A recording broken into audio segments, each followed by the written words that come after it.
অনেক সময় আমাদের মনেই ভাবনা আসে যে আমাদের নিরীহ স্বভাবের সুযোগ নিয়ে এই সংসারের মানুষ শুধু আমাদের দুঃখই দেয়। কতবার এমন মনে হয় যে আমরা সবাইকে সাহায্য করার জন্য এগিয়ে যাই আর সকলে আমাদেরই দোষ দেয়।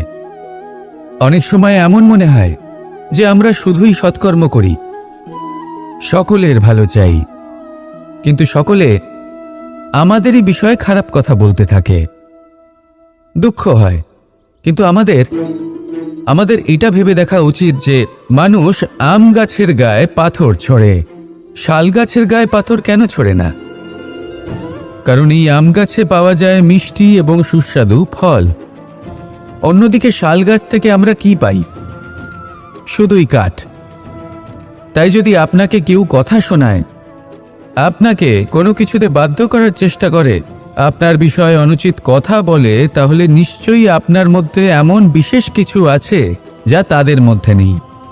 নিজের মধ্যে আত্মবিশ্বাস বাড়িয়ে তুলুন, ধন্যাত্মক ভাব আনুন, সৎকর্ম করতে থাকুন। কোনো কটুতা এই মনে প্রবেশ করতে দেবেন না।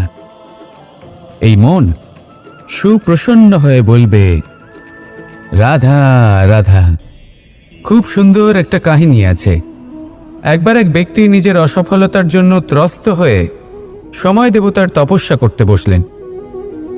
উনি তপস্যা করলেন এবং সময় দেবতা প্রসন্ন হলেন, মানুষের রূপ ধারণ করে ওনার সামনে প্রকট হলেন। এবার সেই ব্যক্তি ওনাকে জিজ্ঞেস করলেন যে কি এমন আছে যার জন্য আপনি বারবার জয়ী হন আর আমি চিরকাল পরাজিত হয়ে থাকি? কেন এত পরিশ্রম করা সত্ত্বেও আমি সাফল্য লাভ করতে পারি না?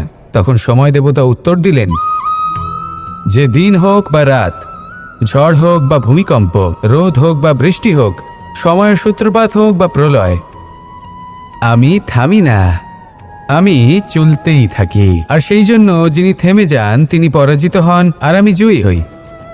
এটাই আমাদের শিখতে হবে। জীবনে সবসময় চলতে থাকুন, কখনো থামবেন না। হ্যাঁ, কিছুক্ষণের জন্য বিরতি নিতে পারেন, বিশ্রাম করার জন্য, নিজেকে আরো সশক্ত করে তোলার জন্য, কিন্তু থেমে যাবেন না। নিরন্তর কর্ম করতে থাকুন, পরিশ্রম করতে থাকুন, তবেই এই সংসার আপনাকে মনে রাখবে। আসুন আমার সাথে ভালোবেসে বলুন, রাধা রাধা। আমাদের মধ্যে এমন অনেক মানুষ আছেন যারা বই পড়তে পছন্দ করেন। অনেক মানুষ আছেন যারা ভিন্ন ভিন্ন রকমের কাহিনী পড়েন। এবার পড়তে পড়তে মাঝে এমন একটা অধ্যায় অবশ্যই আসে যা আমাদের হৃদয় স্পর্শ করে যায়। আমরা হৃদয় যন্ত্রণা অনুভব করি, তাও আমরা সেই কাহিনী শেষ পর্যন্ত পড়ি এবং তখন আমরা বুঝতে পারি যে সেই যন্ত্রণাময় অধ্যায়টি কেন এসেছিল, তার থেকে আমরা কি শিক্ষা পেলাম এবং আমরা অবশেষে লক্ষ্যেও পৌঁছলাম।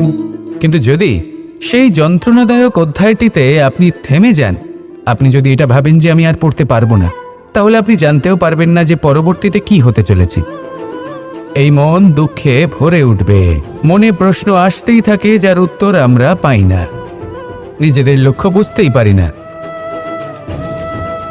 এইভাবেই আমাদের জীবনেও যদি এমন কিছু হয় যা অত্যন্ত দুঃখজনক, যদি এমন কোনো কঠিন অধ্যায় আপনার জীবনে আসে, থামবেন না। তাহলে আপনার জীবনের কাহিনীর একটি যন্ত্রণাদায়ক দুঃখজনক অধ্যায় মাত্র। শেষ পর্যন্ত এই কাহিনীতে টিকে থাকুন, কর্ম করতে থাকুন। আপনি বুঝতে পেরে যাবেন যে এই কঠিন পরিস্থিতি আপনার জীবনে কেন এসেছিল। আপনি শিক্ষাও লাভ করবেন এবং লক্ষ্যও লাভ করবেন। আসুন আমার সাথে ভালোবেসে বলুন, রাধা রাধা। সমুদ্র মন্থনের সময় দুই ধরনের রত্ন লাভ করা হয়েছিল। প্রথম হলাহল, যার প্রভাব থেকে এই সমস্ত সংসারের জীবের প্রাণ বাঁচানোর জন্য মহাদেব তাকে নিজের কণ্ঠে ধারণ করে নিয়েছিলেন। আর দ্বিতীয় অমৃত, যেটা কিঞ্চিত পরিমাণ মাত্রায় পাওয়া গেছিল। কখনো কখনো জীবনে এমন কোনো বস্তু যা আপনি প্রয়োজনের থেকেও অনেক বেশি মাত্রায় ভোগের জন্য লাভ করে থাকেন, তা আপনার জন্য বিষ প্রমাণিত হতে পারে। যেমন জল, প্রয়োজনের থেকে অনেক বেশি মাত্রায় যদি এই জল আসে তাহলে আপনার প্রাণ কাটতে পারে, কিন্তু পরিশ্রমের পরে এক পাত্র শীতল জল দ্বারা আপনি যদি স্নান করে নেন তাহলে তা আপনার শরীরের জন্য অমৃত হবে। পরিশ্রম করার পরে যদি আপনার শরীর এক পাত্র খাবার লাভ করে তাহলে তা আপনার শরীরের জন্য অমৃত। কিন্তু যদি কোনো পরিশ্রম না করেই আপনি দিনরাত শুধুই খাবার গ্রহণ করতে থাকেন, তাহলে আপনার কাছে তা বিষ সমান। বিষ এবং অমৃত গ্রহণ করাটা আপনার উপরে নির্ভর করছে। কোনো বস্তু আপনার পক্ষে বিষও হতে পারে, আবার অমৃতও হতে পারে। নির্ভর করছে যে আপনি সেটা কিভাবে ব্যবহার করছেন, কতটা মাত্রায় ব্যবহার করছেন। আসুন আমার সাথে ভালোবেসে বলুন, রাধা রাধা। এবার এই পুরুষার্থের বিষয়ে আপনারা অবশ্যই শুনেছেন। মোক্ষ, চতুর্থ পুরুষার্থ। আপনারা কি জানেন এই মোক্ষ আসলে কি? ধর্ম, অর্থ, কামনার পালন করতে করতে মৃত্যু লাভ করা, এটাই কি মোক্ষ? না, মোক্ষ হলো সেটাই যা জন্ম এবং মৃত্যুর ঊর্ধ্বে। প্রত্যেক ব্যক্তি, প্রত্যেক জীবই সংসারে কোনো না কোনো বিশেষ প্রয়োজনে আসে। ধর্মপথে, সৎপথে অর্থ উপার্জন করা, প্রয়োজনকে পূর্ণ করার চেষ্টা করতে করতে সেই প্রয়োজনকে পূর্ণ করা তাকে মুক্তির পথে নিয়ে যায়, যা হলো মোক্ষ। যদি এই মোক্ষ লাভ না হয়, তাহলে মানুষ জন্ম এবং মৃত্যুর এই চক্রে বারবার ফিরে আসবে। তাই নিঃস্বার্থভাবে সদ্ভাব নিয়ে কর্ম করুন, সকলকে ভালোবাসুন, আর আমার সাথে বলুন, রাধা রাধা। ইচ্ছে বড়ই বিচিত্র জিনিস। এই ইচ্ছে যদি তা পূর্ণ না হয়, তাহলে তা ক্রোধকে জন্ম দেয়। যদি তা পূর্ণ হয়, তাহলে লোভকে জন্ম দেয়। যদি সময়ের মধ্যে পূর্ণ না হয়, তাহলে শোককে জন্ম দেয়। আর যদি সময়ের পূর্বেই পূর্ণ হয়ে যায়, তাহলে অহংকারকে জন্ম দেয়। সকলের ইচ্ছে থাকে, আপনারও অবশ্যই থাকবে, তা অবশ্যই পূরণ করবেন। কিন্তু একটা কথা মনে রাখবেন, আপনার এই জীবন, এটা কোনোভাবেই আপনার ইচ্ছে পূরণ করার মাধ্যম নয়। এ হলো ধৈর্য সাধনের এক মাধ্যম, নিয়ন্ত্রণ করার এক মাধ্যম। নিয়ন্ত্রণ নিজের কামনার ওপর, নিজের ইচ্ছের ওপর, নিজের আবেগের ওপর। কারণ ইচ্ছে এটা হলো সেই অশ্বের মতো, যা একবার লাগাম ছাড়া হয়ে গেলে, আপনার হাত থেকে যদি এই লাগাম বেরিয়ে যায়, তাহলে তা আপনাকে সোজা বিনাশের পথে নিয়ে যেতে পারে। কিন্তু যদি আপনি একে নিয়ন্ত্রণ করতে পারেন, তাহলে এটা আপনাকে সাফল্যের শিখরে অবশ্যই পৌঁছে দিতে পারে। তাহলে ইচ্ছেগুলিকে নিয়ন্ত্রণ করুন, আর আমার সাথে ভালোবেসে বলুন, রাধা রাধা। মানুষের জীবন বড়ই বিচিত্র হয়। যেই মুহূর্তে জন্ম নেয়, একটা প্রতিস্পর্ধায় প্রবেশ করতে থাকে। মানুষ জন্ম নেয় আর প্রতিস্পর্ধা শুরু হয়ে যায় ভাই এবং বোনের মধ্যে সর্বশ্রেষ্ঠ হবার, সবার থেকে এগিয়ে থাকার। তারপরে সে যায় গুরুকুলে।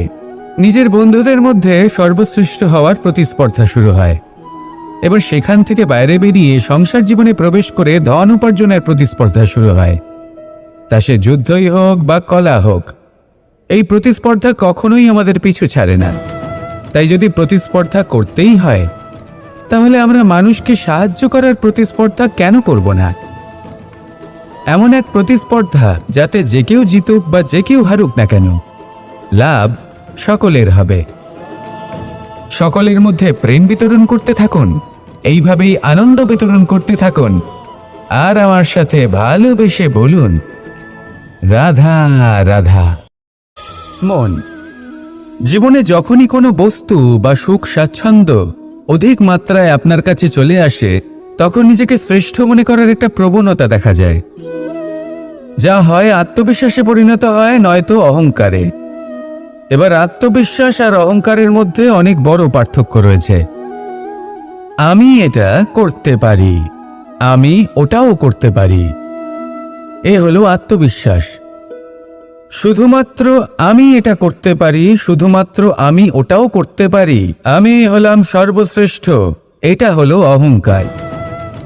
এবার এই অহংকার, এর ধ্বনি অনেক দূর প্রবাহিত হয়, আর এর প্রহার সর্বপ্রথম আপনাকে বিপর্যস্ত করে। এবার এই অহংকার, এর বিপরীত শব্দ হলো বিনয়, অর্থাৎ নিজের ঊর্ধ্বে উঠে অন্যের বিষয় ভাবনা চিন্তা করা, সংসারের বিষয় ভাবা। এই বিনয়ী হবার চেষ্টা করুন, একের থেকে অনেক হওয়ার চেষ্টা করুন এবং একসাথে থাকার চেষ্টা করুন। নিশ্চিত রূপেই আপনি বিকাশের কারণ হবেন।